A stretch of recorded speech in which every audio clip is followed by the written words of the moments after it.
Welcome back to the Torque Test channel. I hope you guys like live graphing action because we've tested just about every Milwaukee fuel impact now in 3/8, ½ inch, 3/4 inch, and 1 inch that they sell. So if you're in the market or just want to see how each of the brand's impacts stack up versus each other, you're in the right place because we got them all here, as well as a model we haven't shown before on the channel coming up.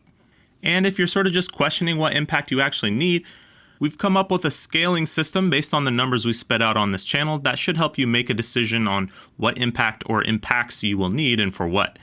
If you're new to the channel or don't know, we have a t-shirt just for this sort of journey up the Milwaukee ladder of impact destruction, so head over there with the link below to check that out. We plan on making more episodes like this in the future with other brands as they fill out their lines with their latest stuff as well.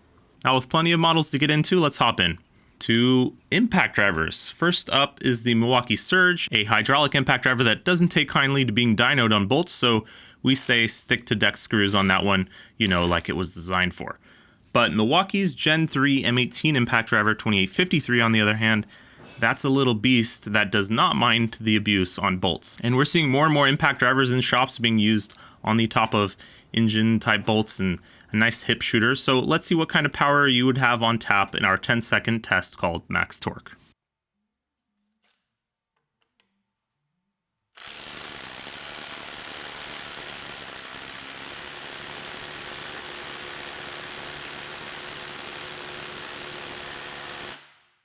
"181 foot-pounds. Now, we're not comparing that to anything just yet, but I'll tell you right now, that's quite spicy. What is that enough torque to remove though? Well, on this chart, we're not talking torque values for bolts. We're talking about how much gun you'll need in order to remove these applications 90% of the time. I don't care if a bolt has a 125 foot-pound torque spec. It may take a 500 foot-pound gun to remove depending on where it's located on the car and how long it's been untouched. The Gen 3 driver is more than adequate for any top of the engine stuff like valve covers, engine valley covers, rocker arms, cam followers, camshaft cradles, etc. And also most engine accessories like water pump housings, tensioners, alternators, stuff like that. Next up in the torque rating, we have the M12 right angle impact wrench. It's like a ratchet with a larger head, but it's reactionless, so it doesn't grab your arm and pull you away like ratchets will. And it makes more beans than cordless ratchets and right angle impact drivers as well. Here it is versus that impact driver in the same length of test, 10 seconds.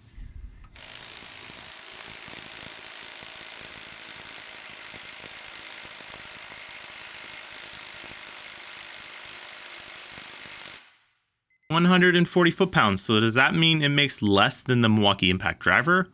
Well, yeah. Here is what many of the various M12 batteries do with this impact.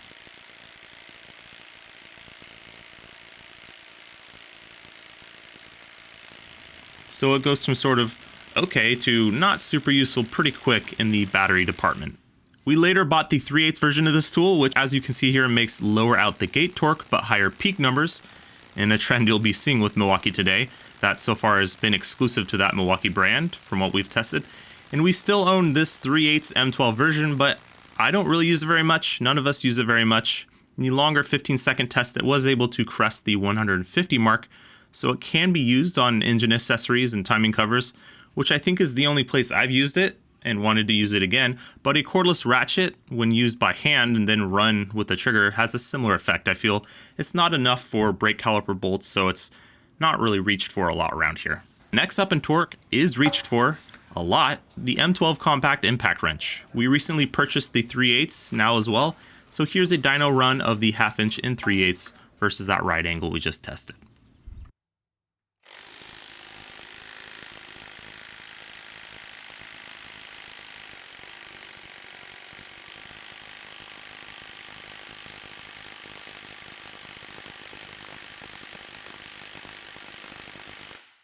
"233 and 251, with that 3/8 again coming out late with higher peak gains.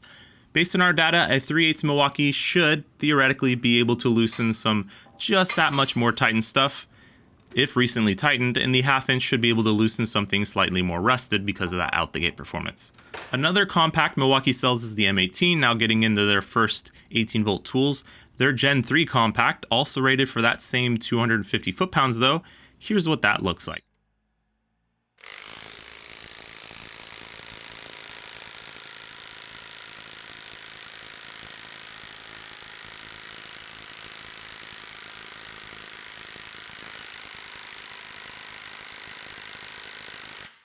Very similar curves, the M18 half-inch making more than the M12 half-inch and more on the curve than either of the models, but ultimately it's pretty similar. You aren't going to really notice this in real life.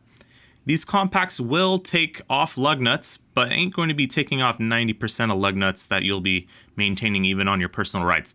You're eventually going to run into a lug nut that even you installed that is now a bit swollen or just from road grime did its thing and the guns aren't really going to take it off anymore. But still highly recommend you having an M12 handy for everything smaller in demand. It's a better tool in form factor and price wise compared to the M18, which I feel doesn't bring a lot of extra to the table. Time for some real extra beans though, the Milwaukee mid-torque category. First starting off with their Gen 1 mid-torque, their 2861. A lot of guys still using these mid-torques around the shop, so let's take a look at that first in the mix.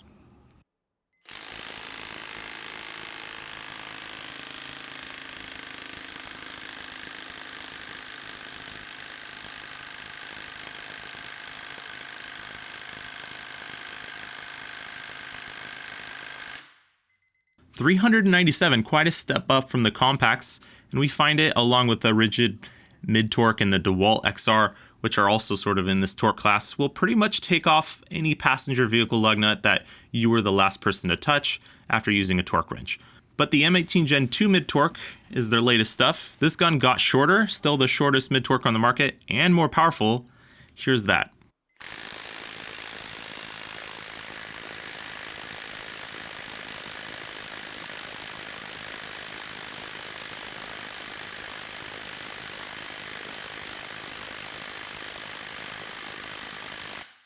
$451, some nice peak gains on the Gen 1, but also huge gains on the curve too. Of course, this is the first impact we measured, and notice that the 3/8, the 2962 versus the half-inch peak torque difference on Milwaukee stuff, even when controlling for socket size like we have done with other impacts like the Hercules and Nano impacts, we see this difference. M18 battery type and size can make a difference on this impact size, maybe not as much as you'd think, but here it is on the half-inch here.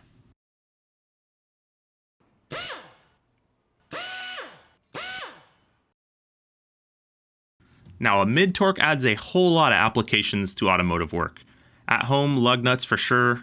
Now we're talking brake caliper bolts on newer looking vehicles, yep, which I put above lug nuts since it's usually steel and steel on steel rusts. Most primarily Asian domestic axle nuts, yes, it also can do those, which sometimes have scary high torque specs, but I find usually come off without too much hassle. Your rust may vary, I suppose. Then here we have it with 90% plus lug nuts from small 80 foot-pound cars to 160 foot-pound M14 studs that just happen to roll into the shop. Unknown pedigree. Sometimes some greenhorn that last saw the car may have just fallen asleep on their impact wrench and then the car sat in the salt for 5 years and you need a high torque, but this is the torque level where guns on our channel that hit these numbers can almost always take off a customer's lug nut. Now, we're not quite talking about 90% of any suspension component bolt, rusty brake calipers you may need a swivel to fit onto, or 20-year-olds sitting in the salt 250 foot-pound book spec upper control arm mounts, and maybe not 90% on rusty leaf spring shackles and those dirty German axle bolts and axle nuts that can be a headache. But that sort of stuff is what the half-inch high torques were made for in my experience. A high torque like this, and no, your eyes aren't deceiving you, this looks like just a slightly too small to be real 2767 high torque, but this is the 2766 pin detent model, something we haven't shown on the channel, but a viewer by the name of Josh sent us just over a year now ago. Normally a pin detent doesn't really make a difference on an impact and make it less or more powerful, but Milwaukee decided why not and just made a whole new slightly shorter, slightly lighter, slightly secret, and now slightly less expensive M18 high torque. This one's rated for considerably less torque somehow at 750 rather than 1000, and that's in tightening, but let's see what we see.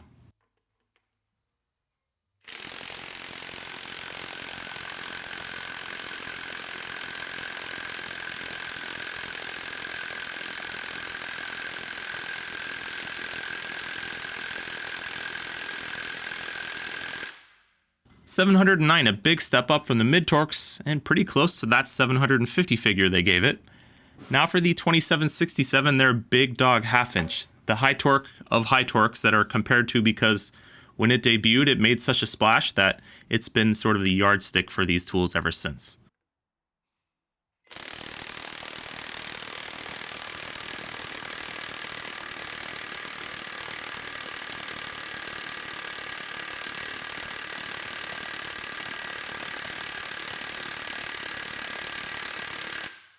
$778, which in the grand scheme of things on this channel is pretty up there. Even for a design that's not Milwaukee's latest stuff, that 778 reaches as high as 801 with a HD 12.0 battery. At these torque levels, we're talking ball joint presses becoming a breeze, the sometimes more difficult wheel bearing press jobs while still on the vehicle, suspension bolts when using an extension and a swivel, which sort of just laugh at mid-torques once you add those power robbing attachments. And yes, even the infamous Honda crank bolt. This doesn't mean something like DeWalt's aging XR high torque, their DCF 899, can't do these things in these 650 to 700 foot-pound tasks, or even Honda crank bolts from time to time. Just that you'll be impacting a lot longer on those press jobs and not 90% of Honda crank bolts, sorry. Gonna need a weighted socket for those 700 foot-pounds and below guns we see. But we ain't done yet. Milwaukee makes a 3/4 inch version of this same gun called the 2864. Let's see that with the same baseline battery as the 1/2 inch.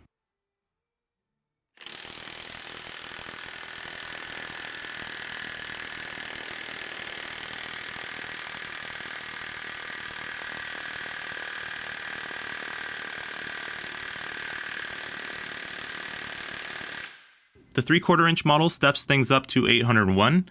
Sort of like slapping on an HD 12.0 battery onto the 1/2 inch, but without the extra $250 that entails. Not a huge difference, but we also felt less vibration on the larger drive size. It was just sort of a more enjoyable gun to use. 800 foot-pounds just ventures into that can-do road-driven 18-wheeler lug nuts territory, something an Ingersoll Rand 2235 Ti Max can do. That 1894 Thor gun sort of can do, and that a 1/2 inch M18 is just barely there with a standard battery sort of situation.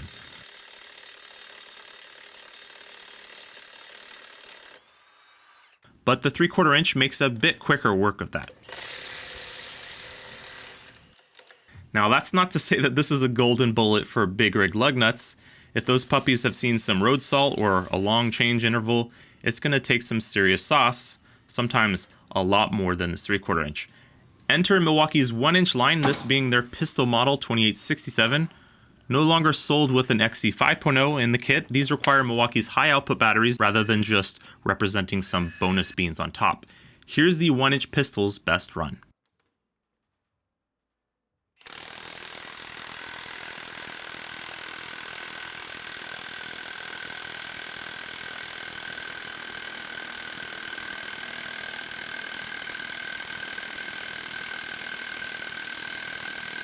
$1,049, which generally speaking is the torque level where you'd finally be able to do a good amount of heavy equipment work, tractors maybe, even some reasonably sized Caterpillar hardware.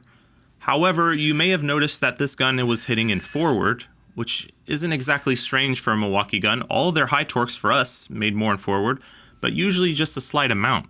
This gun, however, is sort of on a whole nother level. Let's take a look at its reverse 10-second run versus the 3/4 inch and 1/2 inch high torques.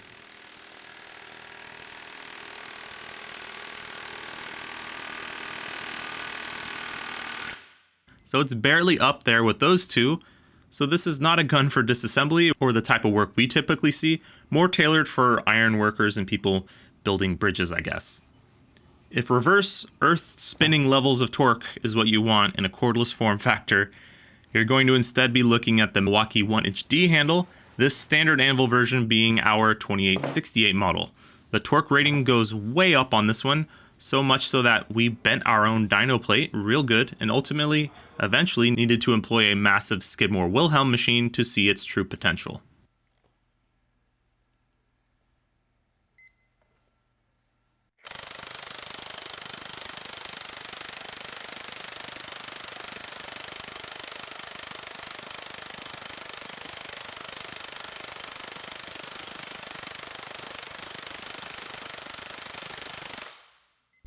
$1,406, quite a way up from the $1,050 of the 1-inch pistol, and when we're talking reverse, that's a mountain worth of torque over the next closest 3/4 inch and 1-inch Milwaukee. Seeing it here remove 1,720 foot-pounds, a process that there really is no formal testing method for, and we're not able to measure precisely, but it speaks to its capability there in reverse. But as far as our best case scenario numbers that we rate tools with on our channel, 1,400 means this gun is just about qualified for some rusty, road-abused, real-life sort of 18-wheeler lug nuts. I can't speak to whether that's 90% of the time personally, but it could be maybe as high as that. Ultimately, some big rigs with nasty looking 33mm lugs and the rust belt are going to require even more though, with 1-inch air guns even struggling often. So it's not a one-stop shop to road servicing these type of trucks, just keep that in mind. And there you have it. This is what each of the M18 tools look like on one graph. I hope you found this helpful in looking at these tools to try and bring some extra context between them. This scale is sort of just based on our experience using countless impacts over the last couple years on vehicles, but of course it's going to be from one source's and one geographical location's point of view.